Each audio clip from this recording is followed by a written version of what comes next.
atas rencanamu untuk masa depanku.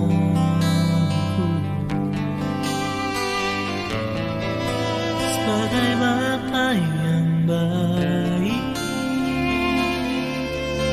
takkan pernah kau melupakanku.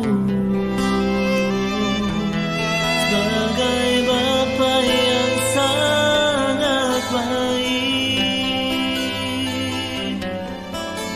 takkan pernah kau meninggalkanku.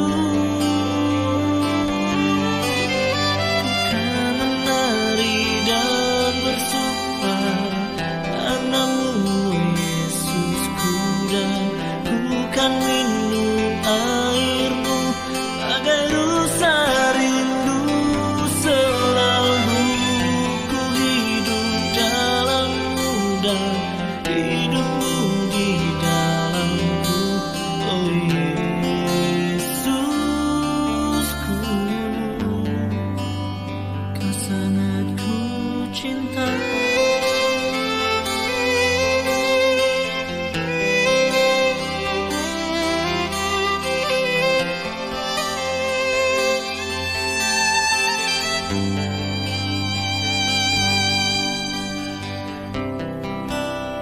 Bersyukur selalu bagi kasih-Mu dalam hidupku,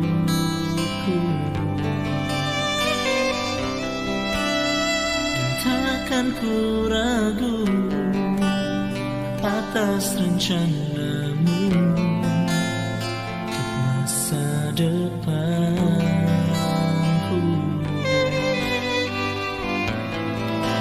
Sebagai Bapa yang baik, takkan pernah kau melupakanku.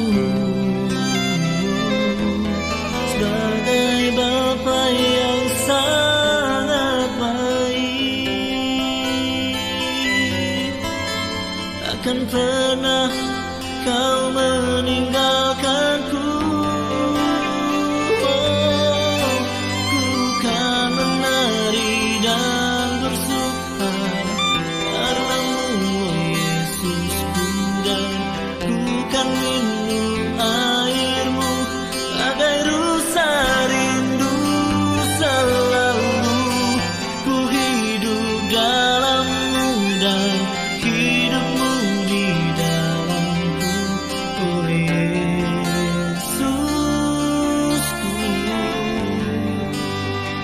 Sangat ku cinta.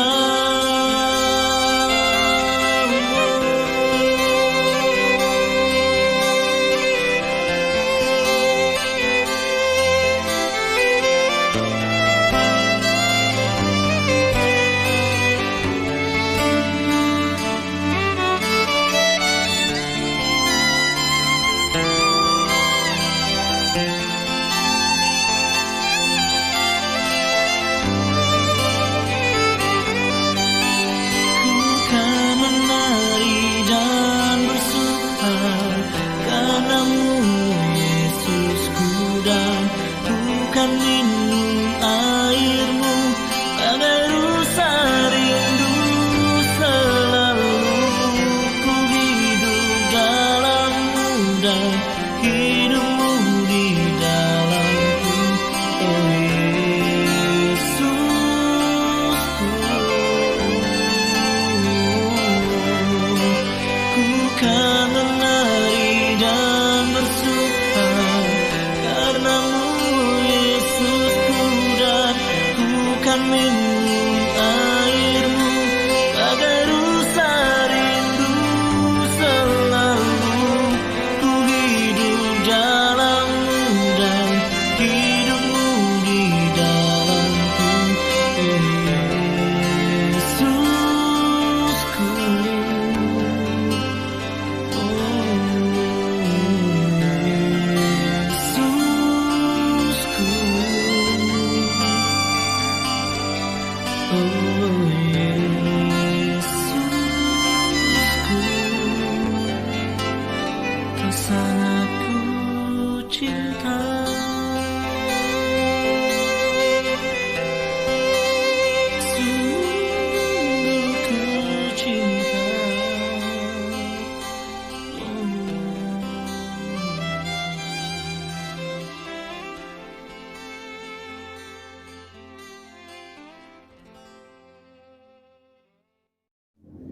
Selamat pagi anak-anak, kita mengucap syukur karena hari ini kita sudah mengakhiri kegiatan MPLS kita.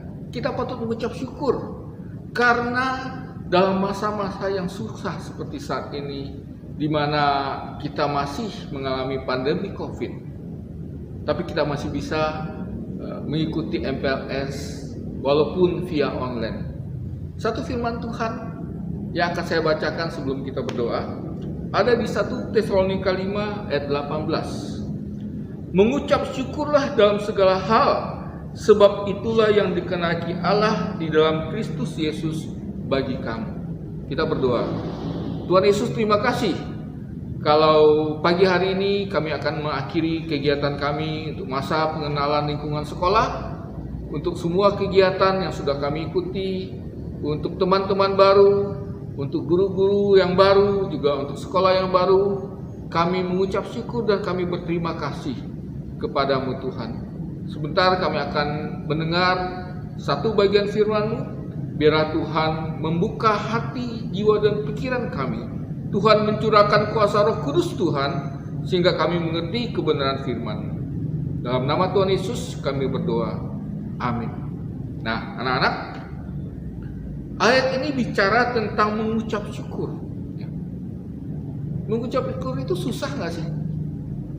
Kalau kita tiba-tiba dapat nilai ulangan 10, wah, syukur Tuhan, dapat 10, dapat 100. Kalau tiba-tiba kita diberi hadiah handphone baru, aduh Tuhan, terima kasih Tuhan, dapat handphone baru. Tetapi apakah kita tetap bisa bersyukur kalau seandainya kita tidak naik kelas? Handphone tiba-tiba jatuh, pecah layarnya. Masihkah kita bisa mengucap syukur?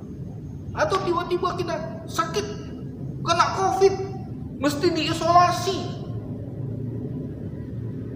Masihkah kita mengucap syukur? Firman Tuhan hari ini mengatakan begini, mengucap syukurlah dalam segala hal. Perhatikan kata-katanya, mengucap syukur dalam segala hal.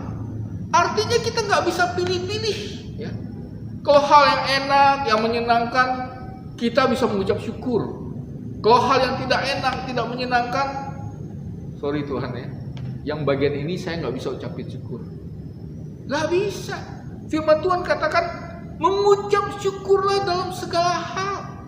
Segala hal itu artinya apa? Segala sesuatu yang kita rasakan, kita alami, kita harus mengucap syukur.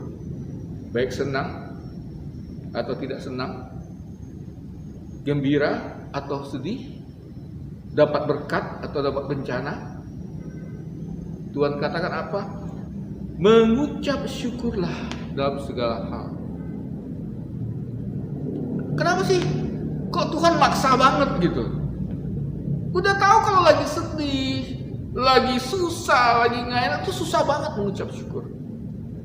Tapi kok Tuhan tetap maksa harus mengucap syukur? Anak-anak, ada alasan kenapa Tuhan mengajarkan kita, meminta kita untuk selalu mengucap syukur dalam segala hal. Termasuk pada waktu di mana kita merasa sangat susah. Termasuk pada waktu di mana kita menderita. Termasuk pada waktu kita sedang tidak senang. Kenapa? Karena waktu kita mengucap syukur, kita mengubah pola pandang kita terhadap satu masalah. Waktu kita mengucap syukur, kita melihat sesuatu yang baik di dalam yang tidak baik kita alami. Contoh, kalau tiba-tiba kita tidak naik kelas, bisa nggak kita mengucap syukur? Bisa. Apa yang bisa kita syukuri? Tuhan, saya bersyukur. Sekalipun saya tidak naik kelas, tapi papa mama saya masih mau sekolahin saya untuk mengulang di kelas yang saya tidak naik. Karena ada banyak orang di luar sana, jangankan naik kelas pun orang tuanya udah gak bisa sekolahin anaknya, gak punya uang. Orang tuanya di PHK karena COVID. Saya mengucap syukur Tuhan. Walaupun saya tidak naik kelas, saya masih bisa sekolah.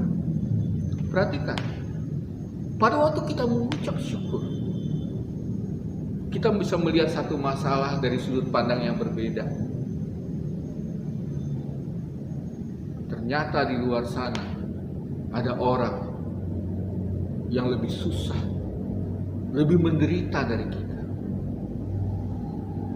Waktu kita mengucap syukur, lalu kita melihat orang lain yang tidak seberuntung kita, maka kesedihan, kesusahan yang tadinya kita pikir saya ini orang yang paling menderita di dunia, saya ini orang yang paling menyedihkan dunia, itu berubah. Ternyata saya tidak semenderita yang saya bayangkan. Ternyata nasib saya tidak seburuk yang saya pikirkan. Di luar sana ternyata ada yang lebih buruk. Kenapa? Karena kita mau belajar mengucap syukur. Mungkin ya, ada di antara kita yang kecewa mau masuk SMP negeri, nilainya tidak cukup. Lalu kita merasa sedih, saya ini orang menderita sedunia. Mau masuk SMP favorit saya ditolak. Padahal teman-teman saya ada yang katanya lebih bodoh dari saya, cuma lebih tua, dia diterima, saya tidak. Lalu kita mulai ngedumel, mulai nyalain Tuhan, mulai nyalain pemerintah, mulai nyalain segalanya disalahkan. Tetapi waktu kita belajar mengucap syukur, saya mengucap syukur Tuhan. Sekalipun saya tidak diterima di SMP favorit saya, tapi saya bisa diterima di sekolah Bala Selamatan. Saya bisa bersekolah, punya teman-teman baru, punya guru-guru yang baik-baik.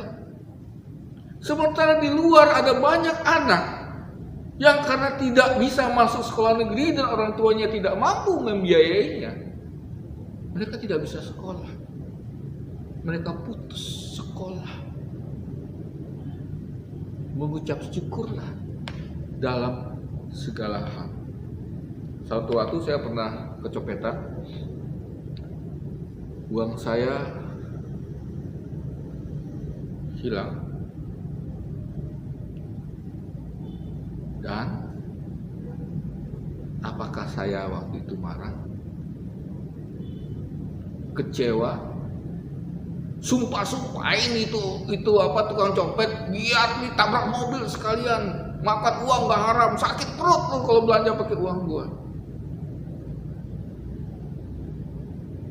Atau saya mengucap syukur. Ada dua pilihan, saya bisa marah-marah, ya, sumpah-sumpah itu tukang copet, atau saya mengucap syukur. Kita lihat pilihan pertama.